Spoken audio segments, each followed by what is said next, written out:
નમસ્કાર વિદ્યાર્થી મિત્રો, પાઠ 9 બળ અને ગતિના નિયમોમાં ફરી એક વખત આપનું હાર્દિક સ્વાગત છે. Good morning all of you. આગળ વધીએ. પાઠમાં આપણે પહેલા ભાગમાં એટલે કે પાઠની શરૂઆત કરેલી ત્યારે આપણે જુદા જુદા ગતિ વિષયક મૂલ્યોની વાત કરેલી હતી. ગતિઓની જુદી જુદી સ્થાનાંતર, ઝડપ, પ્રવેગ, વેગ, આ બધા મૂલ્યો જે આપણે આગળના પાઠમાં ભણી ગયા છીએ એ બધાની ચર્ચા કર્યા પછી આપણે સંતુલિત અને અસંતુલિત બળની વાત કરેલી હતી. અને એ પહેલા જો આપણે વાત કરીએ તો આ પદાર્થ ગતિમાં ક્યારે આવે છે તો ભાઈ કોઈને કોઈ બાહ્ય બળ એની ઉપર લગાડવું પડે છે, એના આધારે એ પદાર્થ ગતિમાં આવે છે. એના આધારે આપણે એરિસ્ટોટલે જે સિદ્ધાંતની વાત કરેલી હતી કે કોઈ પણ પદાર્થને ગતિમાં રાખવા માટે તેના ઉપર બાહ્ય અસંતુલિત બળ જરૂરી છે. ત્યારબાદ મેં તમને લેક્ચર પૂરો થતો હતો ત્યારે ગેલિલિયોના ગતિ વિષયક સિદ્ધાંતની અને એને આધારે ન્યૂટનની ગતિના પ્રથમ નિયમની આપણે ચર્ચા કરવાની કીધી હતી, જે આ લેક્ચરમાં આપણે મુખ્ય ચર્ચા કરવાની છે. તો વધારે બીજી વાતમાં સમય ન બગાડતા સીધા જ આપણા મુખ્ય પોઈન્ટ ઉપર, મુખ્ય ટોપિક ઉપર આગળ વધી કે ગતિનો પહેલો નિયમ અને એને આધારે ગેલિલિયોનો જે ગતિ વિષયક સિદ્ધાંત છે એની આપણે ચર્ચા કરી.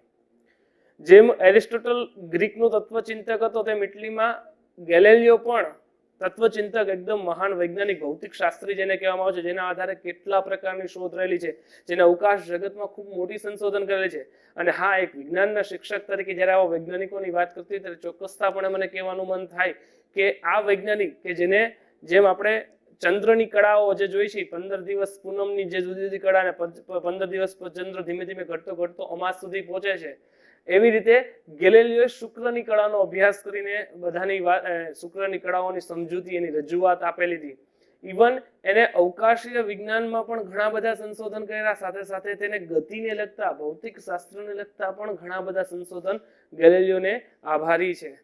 આ ગેલિલિયોએ પોતે જે એરિસ્ટોટલે જે કરેલી વાત હતી એને પડકારી. શું એને વાત કરી કે કોઈ પણ પદાર્થને ગતિમાં રાખવા માટે તેના ઉપર બાહ્ય બળ આવશ્યક છે, બાહ્ય બળની મૂલ્યની જરૂર પડે છે, અસંતુલિત બાહ્ય બળ એના ઉપર લગાડવું જરૂરી છે, તો જ પદાર્થ ગતિમાં રહે. એવું કોણે કીધું હતું તો કે એરિસ્ટોટલે. જ્યારે ગેલિલિયોએ એની આ વાતને પડકારી અને આ વાતને પડકારીને કીધું કે ના ભાઈ, આવું જરૂરી નથી. શા માટે જરૂરી નથી? એ માટે એને પોતે ગતિ વિષયક સિદ્ધાંત માટેનો પ્રયોગ રજૂ કર્યો, જેમાં એને એક સમતલ સપાટી ઉપર બે ઢાળવાળી સપાટી લીધી.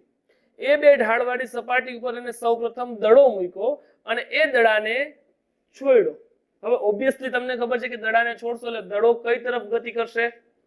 તમે કહેશો તો તમને દેખાય છે કે નીચે તરફ. પણ શું કામ? કારણ કે ગુરુત્વાકર્ષણનું મૂલ્ય છે. એટલે ગુરુત્વાકર્ષણને લગતા બધા જ મુદ્દાઓની ચર્ચા આપણે આગળના પાઠમાં કરશું. આ પાઠમાં ગુરુત્વાકર્ષણની વાત નહીં કરીએ, પણ દડો છે એ ગુરુત્વાકર્ષણની દિશામાં ગુરુત્વ પ્રવેગના મૂલ્ય ઉપર ગતિ કરશે અને દડો ઢાળના મૂલ્ય, જેટલું ઢાળનું મૂલ્ય છે એટલી ઝડપથી દડો ગબડતો ગબડતો નીચે આવશે.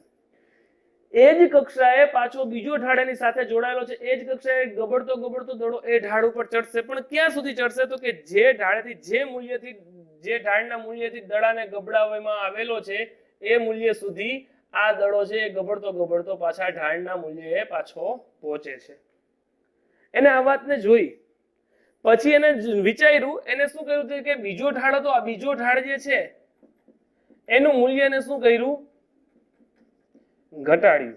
એટલે એનું મૂલ્ય ઘટાડીને તમને બીજી આકૃતિમાં દર્શાવેલું છે. ફરી વખત આ ઢાળનું મૂલ્ય એક સમાન રાખ્યું. આ ઢાળનું મૂલ્યને કેવું રાખ્યું તો કે સમાન રાખ્યું. બીજા ઢાળનું મૂલ્ય બદલાયું. જ્યારે બીજા ઢાળનું મૂલ્ય બદલાઈને સેજ ઢાળનું મૂલ્ય ઓછું કર્યું. સેમ વસ્તુને દડો પાછું જે સ્થાનેથી મોકલો, દડો ગબડતો ગબડતો નીચે ગયો સામેના ઢાળ ઉપર. તેને એ પોઝિશન એટલે કે અહીંયા સુધી દડાને પહોંચવા માટે વધારે અંતર કાપવું પડે છે.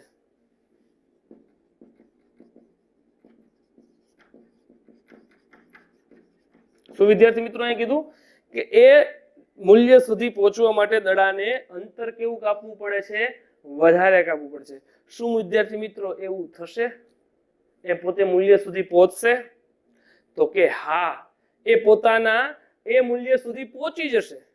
એનાથી પણ કદાચ આગળ દડો જશે. કારણ કે શું છે તો કે અહીંયા ઢાળનું મૂલ્ય કેવું છે? ઘટાડવામાં આવ્યું છે. હજી એનાથી આગળનો સંદર્ભ એને ચર્ચા કર્યો. હજી એ ઢાળનું મૂલ્ય સહેજ ઓછું કર્યું. હજી એનું ઓછું કર્યું. સેમ વસ્તુ ફરી પાછો દડો એ ઢાળથી પાછો ગબડાવતો મૂક્યો હોય, દડો ગબડતો ગબડતો ઢાળથી ઉતરીને પાછો પોતે આપેલી ગતિને આધારે, લાગેલું બાહ્ય બળને આધારે દડો ગબડતો ગબડતો ગબડતો આગળ જાય છે. ફરી પાછો ત્રીજી કક્ષા એટલે કે ત્રીજી પરિસ્થિતિમાં એ અંતર કેવું કાપે છે તો કે બીજી પરિસ્થિતિ કરતા પણ કેવું અંતર કાપે છે તો કે વધુ, અને એનું આ સ્થાન છે એના કરતા એ પણ કેવા તો કે વધુ અંતર તરફ આગળ વધી જાય છે. જ્યારે ચોથી કન્ડિશનમાં ગેલેલિયોએ બહુ સરસ મજાની વાત કરી નાખી, રજૂઆત કરી, એને ઢાળનું મૂલ્ય શૂન્ય કરી નાખ્યું. ઢાળનું મૂલ્ય કેવું કરી નાખ્યું? શૂન્ય કરી નાખ્યું. આ તમને દેખાય છે. આ શૂન્ય મૂલ્ય કરીને એને દડો ગબડાયો, ત્યારે દડો ગબડાવીને સપાટી ઉપર એટલે કે સમતલ સપાટી ઉપર જ્યારે દડો આવ્યો, ત્યારે આ દડો સમતલ સપાટી ઉપર દડો ધીમે ધીમે ધીમે ધીમે ધીમે જે સ્પીડ અહીંયા સુધી એને પ્રાપ્ત કરી, મહત્તમ ઝડપ અહીંયા જે એને પ્રાપ્ત કરી હતી એ ઝડપે ગતિ કરતો કરતો દડો આગળ વધવા માંડ્યો. ત્યારે ગેલિલિયોએ પોતાના એ વાતના નિષ્કર્ષણ ઉપર આવ્યો હતો. વિદ્યાર્થી મિત્રો, હવે અહીંથી બહુ સમજવા જેવી વાત શરૂઆત થાય છે. ત્યારે ગેલિલિયોએ આ બધી પરિસ્થિતિનું અવલોકન કર્યું, ત્યારે ગેલિલિયો પોતે એ નિર્ણય ઉપર આવ્યો કે કોઈ પણ પદાર્થને જો એક વખત બાહ્ય બળ આપી દેવામાં આવે, કોઈ પણ પદાર્થને જોતા રહેજો, એક વખત બાહ્ય બળ આપી દેવામાં આવે તો એને પ્રાપ્ત કરેલી મહત્તમ વેગથી, મહત્તમ ઝડપથી એ પદાર્થ સતત ગતિ કરતો રહેશે. કેવી ગતિ કરતો રહે છે? સતત ગતિ કરતો રહે છે. આ વાતને ગેલિલિયોનો ગતિ વિષયક સિદ્ધાંત તરીકે ઓળખવામાં આવે છે. વિદ્યાર્થી મિત્રો, નહીં સમજાણો, ફરી વખત રજૂઆત કરીએ કે એક વખત એને બાહ્ય બળ આપી દીધું, એને ગબડાવી દીધો, ગબડાવીને સપાટી સાથે અહીંયા મહત્તમ ઝડપ સુધી પહોંચી ગયો, પછી એ પદાર્થ પોતે સતત ગતિ કરે છે. તમે આવું જોયું હશે ઘણી વખત, ઢાળમાંથી દડાને તમે આમ કરીને ગબડાવો, ગબડતો આવતો દાખલા તરીકે લાદી છે તો લાદી ઉપર ગબડતો આગળ સુધી વહી જશે. પણ તમે જોશો કે એક જગ્યા એવી આવશે કે જ્યાં દડો એટલે કે આ પદાર્થ છે એ સ્થિર થઈ જશે. શા માટે આવું બને છે? ત્યારે એને એવું કીધું, ત્યારે આ બને છે તો કે પદાર્થની ગતિને અવરોધતા બળ ઉત્પન્ન થાય છે. એક તો પદાર્થની ગતિને અવરોધતું બળ કયું? તો કે આ સપાટી છે, આ સપાટી ઉપર લાગતું ઘર્ષણ બળ. બીજું તો કે આ દડા છે, આ દડાની ફરતી બાજુ લાગતું જે હવાનું દબાણ છે એ દબાણ, અને એની ઉપર લાગતું જે કેન્દ્રગામી બળ છે એ કેન્દ્રગામી એટલે કે દડાની અંદર ઉદ્ભવતું કેન્દ્રગામી બળ, આજુબાજુની સપાટી પર લાગતું દબાણ અને સપાટી ઉપર ઉદ્ભવતું ઘર્ષણ બળ, આ ત્રણને કારણે દડો છે પોતાની ગતિ અવરોધતા ધીમો પડી જાય છે. પણ ગેલિલિયોની આ વાત કે જેને એરિસ્ટોટલની વાતને નકારી કાઢી, એરિસ્ટોટલની વાતને એવું કીધું કે જો પદાર્થ, એમ નથી કીધું કે એરિસ્ટોટલ સાવ ખોટો. વિદ્યાર્થી મિત્રો યાદ રાખજો, હું નથી એમ કહેતો કે એરિસ્ટોટલ ખોટો. એરિસ્ટોટલ 110% એના સમયમાં સાચો જ હતો. એને હજી સુધી આજની તારીખમાં પણ જે વાત કરી 100% વાત કરી છે કે તમારે પદાર્થને ગતિમાં રાખવો હોય તો પદાર્થ પર સતત બાહ્ય બળ તમારે આપતું રહેવું પડે તો પદાર્થ ગતિમાં રહેશે. જ્યારે ગેલિલિયો એવું કીધું કે તમારે જો પદાર્થને સતત ગતિમાં રાખવો હોય તો સતત બાહ્ય બળ આપવાની જરૂરિયાત નથી.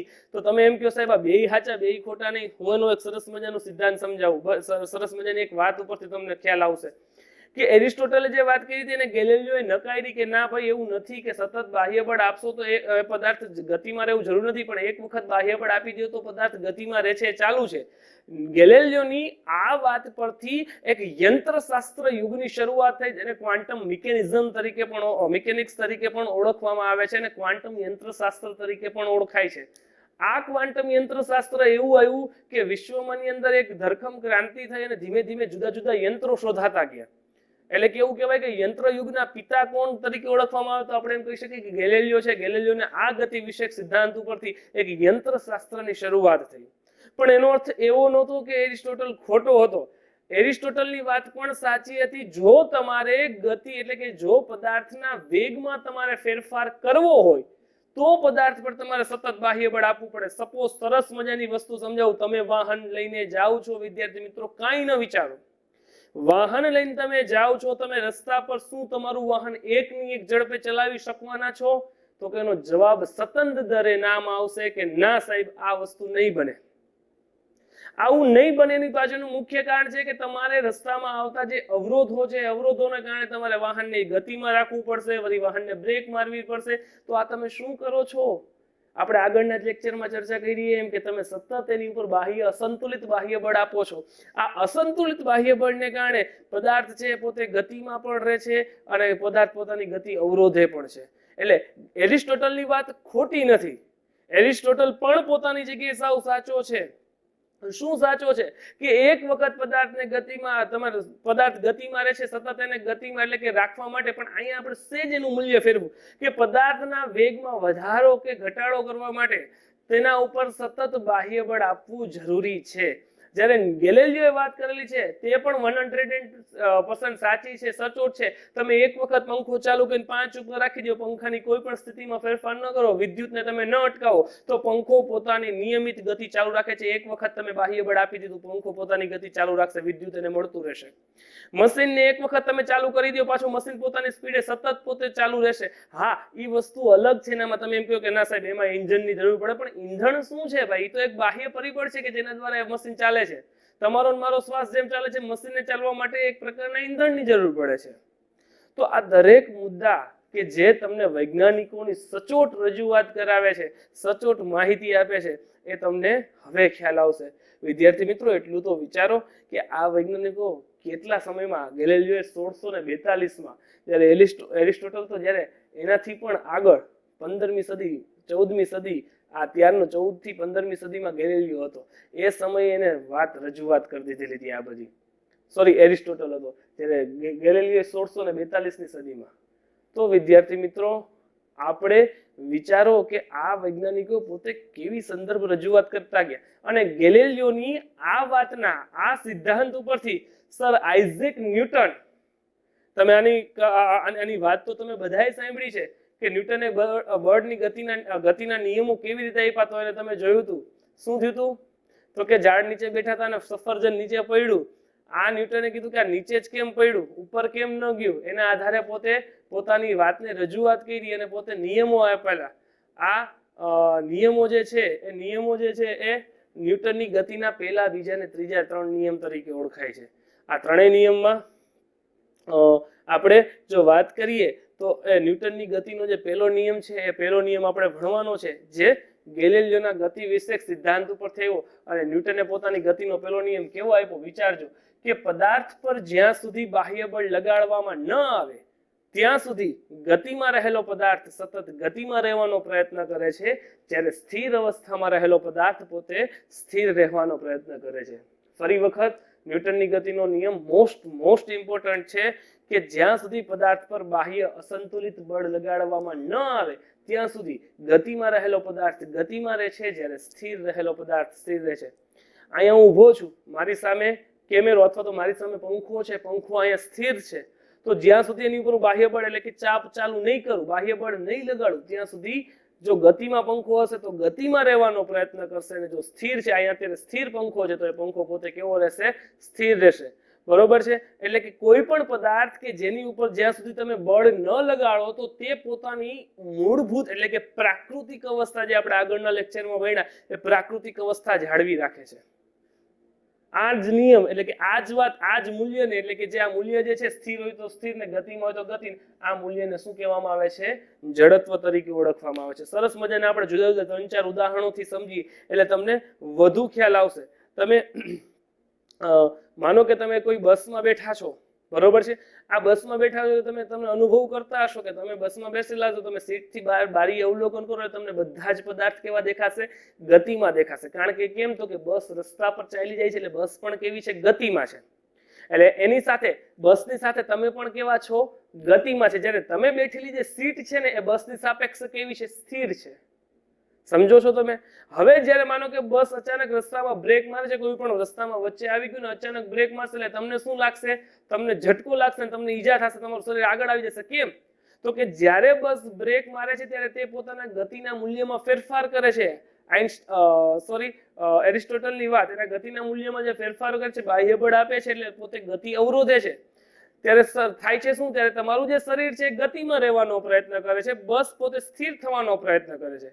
એટલે એ બાહ્ય બળ લાગ્યું કોની ઉપર? બસ ઉપર લાગ્યું. એટલે બાહ્ય બળ લાગ્યું એટલે પોતે બસ ગતિમાંથી સ્થિર અવસ્થામાં આવશે ત્યારે તમારું મૂલ્ય, તમારું શરીર ઝડપવાના નિયમને આધારે એટલે કે ન્યૂટનની ગતિના પેલા નિયમને આધારે ગતિમાં રહેવાનો પ્રયત્ન કરતા તમે સીટની સેજ આગળની તરફ આંચકો લાગે છે, ઝટકો લાગે છે, બરોબર છે. એટલા માટે ન્યૂટનની ગતિના પેલા નિયમને જડત્વનો નિયમ પણ કહે છે. એટલે એમસીક્યુમાં એક માર્કમાં પ્રશ્ન પૂછાય કે જડત્વનો નિયમ જણાવો તો તમારે જવાબમાં કયું લખવાનું થશે? તો કે ન્યૂટનની ગતિનો પેલો નિયમ છે તમારે લખવાનો થશે.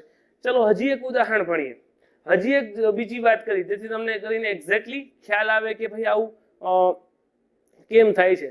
માનો કે બસમાંથી તમે ઉતરતા હોય, ઘણી વખત તમે જોયું છે, ખબર છે, ચાલુ બસે ઘણા લોકોને ઉતરવાની ટેવ હોય છે. હવે શું થાય છે કે તમે બસ ચાલુ છે, તમે જેવો બસની નીચે પગ મૂકશો, પગ બસની નીચે મૂકશો તમે કેવા છો? ગતિમાં. કેમ? તો કે બસ ગતિમાં છે એટલે તમારો પગ કે તમે ટૂંકમાં આખા ગતિમાં છો. કેમ? તો કે બસ ગતિમાં છે એટલે. જ્યારે તમારી સાપેક્ષે જમીન કેવી છે? તો કે સ્થિર છે. હવે તમે જ્યારે તમારો પગ જમીન ઉપર મૂકશો એટલે તમારો પગ કેવું હશે? સ્થિર થવાનો, જમીન સાથે સપાટી સાથે ચોઈટો એટલે સપાટી સાથે અથડાતા પોતે સ્થિર રહેવાનો પ્રયત્ન કરશે. જ્યારે તમારું શરીર બસમાંથી હતું એટલે બસ ગતિમાં નહીં, તમારો ઉપરનો ભાગ છે કેવો રહેવાનો પ્રયત્ન કરશે? ગતિ રહેવાનો પ્રયત્ન કરશે. સીધા તમે જો ઉતરવા જશો તો તમે બસમાંથી ઉતરતા પડી જશો. પણ જો તમે બસની સાથે સાથે જેવા તમે ઉતરશો ને બસની સાથે સાથે તમારું શરીર ગતિમાં રાખશો, પગે તમારા ગતિમાં રાખશો તો થોડી વાર અંતર સુધી થોડી વાર દોડતા તમે પોતે સ્થિર થઈ શકશો, તમે પડી શકશો નહીં. એનો અર્થ એવો નથી કે સાહેબ તમને બસમાંથી ઉતરવું કેવી રીતે, ચાલુ બસે ઉતરવું કેમ એ તમને શીખડાવે છે.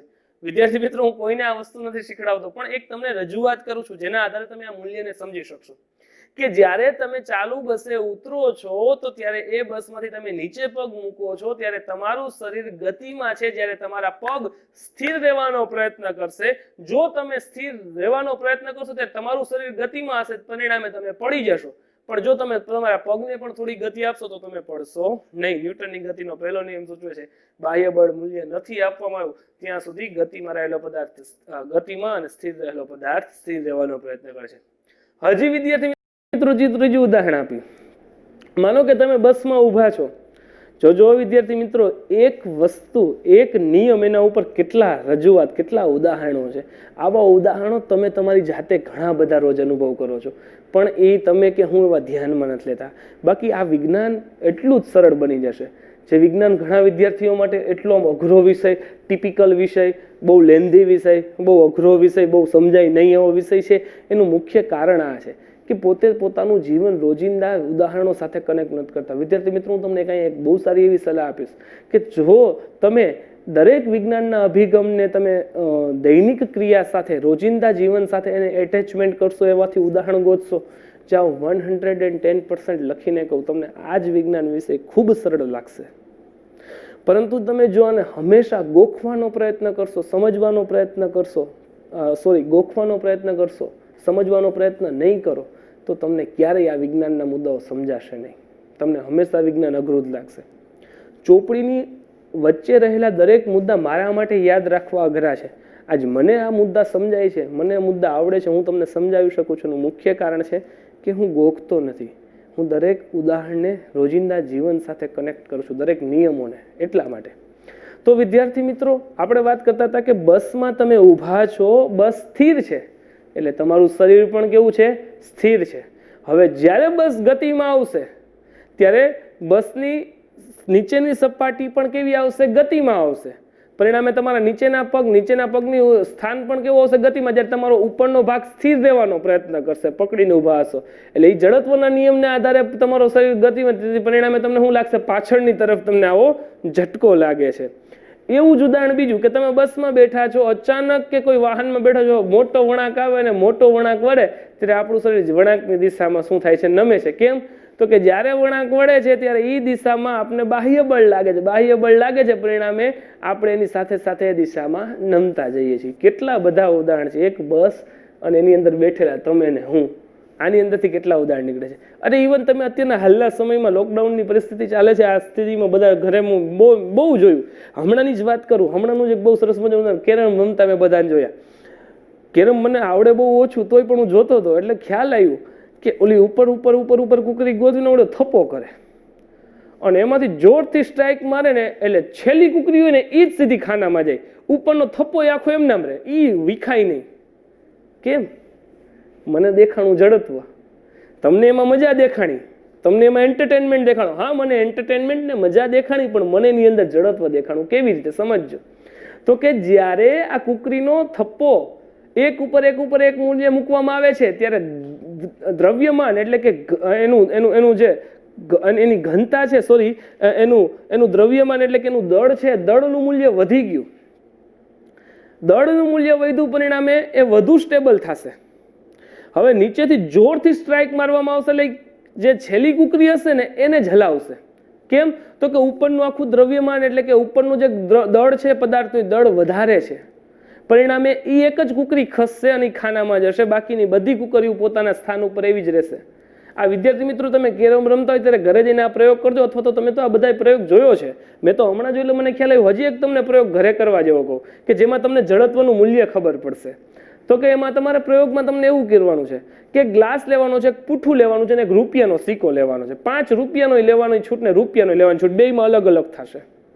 5 રૂપિયાનો લેશો ને તો તમને વધુ સરળતાથી સમજી શકશો, રૂપિયાના સિક્કામાં વધુ સરળતાથી, એટલે તમને થોડી વાર લાગશે પણ સમજાશે. શું કામ? એ તમારે જવાબ ખુદને આપવાનો છે. તો કે તમારે શું કરવાનું છે? ગ્લાસ લઈ, ખાલી ગ્લાસ લઈ, પૂઠું મૂકવાનું ને પૂઠા ઉપર એક સિક્કો. આ પ્રયોગ તમને તમારી ટેક્સ્ટ બુકમાં પણ આપેલો છે. જોરથી પૂઠાને તમારે મારવાનું, સ્ટ્રાઇક અને જેમ મારતા ને, તો તમે જોશો કે જે સિક્કો ઉપર 5નો રાખશો એ વધુ સારું રહેશે. રૂપિયાનો સિક્કો કદાચ હજી નીચે પડી જશે, પણ જો 5નો રાખશો, વધુ વજનવાળો હશે, વધુ દળવાળો હશે, તો એનું જડત્વનું મૂલ્ય વધુ થશે. પરિણામે સ્થિર રહેવાનો પ્રયત્ન કરશે. પૂઠું ગતિમાં હશે તો ગતિમાં રહેવાનો પ્રયત્ન કરશે, પૂઠું આગળ જશે, સિક્કો નીચે પડી જશે ગ્લાસની અંદર. જોજો. તો એનો અર્થ એવો કીધો કે આ જડત્વને દ્રવ્યમાનમાં સમજી શકશે આપણે કે પદાર્થનું જડત્વ પદાર્થના દ્રવ્યમાન. દ્રવ્યમાન એટલે તો કે પદાર્થનું દ્રવ્યમાન, પદાર્થનું દ્રવ્યમાન એટલે કે પદાર્થમાં રહેલા દ્રવ્યમાનને પદાર્થનું શું કહેવાય? દળ. આ દળ છે એના ઉપર આધાર રાખે છે. આપણે વિદ્યાર્થી મિત્રો વજન નકરું કહી છીએ કે વજન, મારો વજન એટલો, મારો વજન. એ આપણે વજન નથી માપતા, એ આપણું દળ માપી છીએ. દળની વ્યાખ્યા પદાર્થમાં રહેલા દ્રવ્યમાન. પદાર્થ એટલે આપણે દાખલા તરીકે આ પદાર્થ, આપણાની અંદર જે રહેલો દ્રવ્યમાનનો જથ્થો છે એ આપણું દળ છે. દાખલા તરીકે મારો વજન 75 કિલો છે, તો આ 75 મારું દળ છે. મારો વજન કરવું હોય તો વજનની વ્યાખ્યા આવી છે. પદાર્થ પર લાગતા પૃથ્વીના ગુરુત્વાકર્ષણ બળને તે પદાર્થનું વજન કહેવાય છે. તો પૃથ્વીનું ગુરુત્વાકર્ષણ કેટલું લાગે છે? તો કે 9.8 આટલું લાગે છે આપણા ઉપર ગુરુત્વ પ્રવેગનું મૂલ્ય.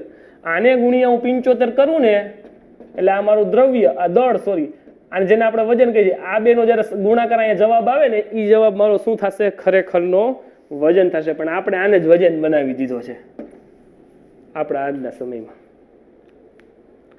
વિદ્યાર્થી મિત્રો, બહુ મજાના પાઠ છે આ સમજવા માટેના. ઘણા બધા તમને આમાં ઉદાહરણ એટલા મળશે કે જે તમને વ્યવહારિક દ્રષ્ટિએ તમને સમજાશે. તો અહીંયા એવું કીધું કે જેમ પદાર્થનું દ્રવ્યમાન વધુ થશે તેમ પદાર્થના જડત્વનું મૂલ્ય વધુ. સરસ મજાનું ઉદાહરણ પાછું આપી દઉં. હું નકરા ઉદાહરણથી જ આ વસ્તુ સમજાવીશ, મારી પાસે બીજું નવીન નથી. હું આવા જ રોજિંદા જીવનમાંથી ઉદાહરણ ગોતું છું. એટલા જ માટે હું તમને પણ એ સલાહ આપું છું કે તમે પણ રોજિંદા જીવનમાંથી આવા ઉદાહરણ ગોતીને આ મુદ્દાને સમજો.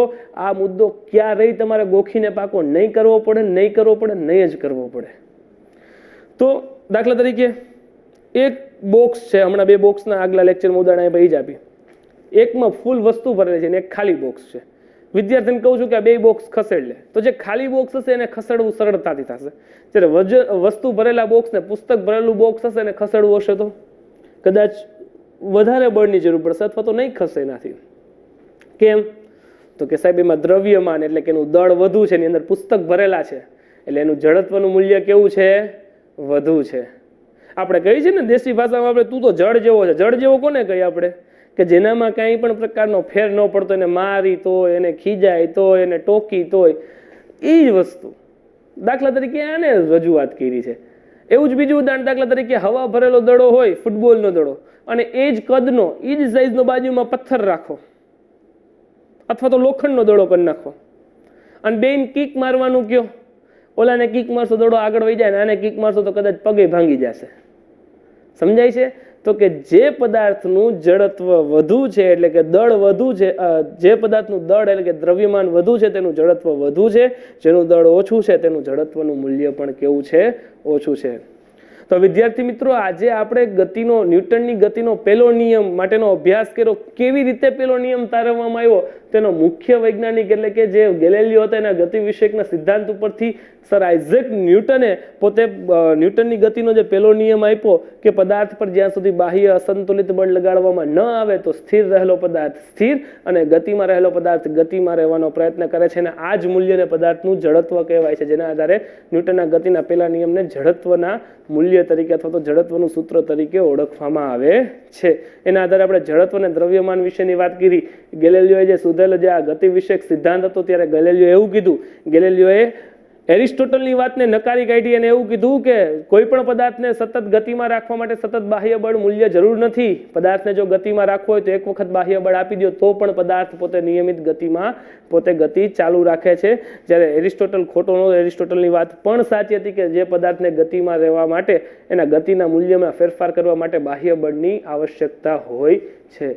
વિદ્યાર્થી મિત્રો, આશા રાખું છું કે ન્યૂટનની ગતિનો પહેલો નિયમ અને જડત્વનું મૂલ્ય અને જડત્વ અને દ્રવ્યમાન તથા ગેલેલિયોની ગતિ વિષયકનો સિદ્ધાંત તમને સમજાણો હશે.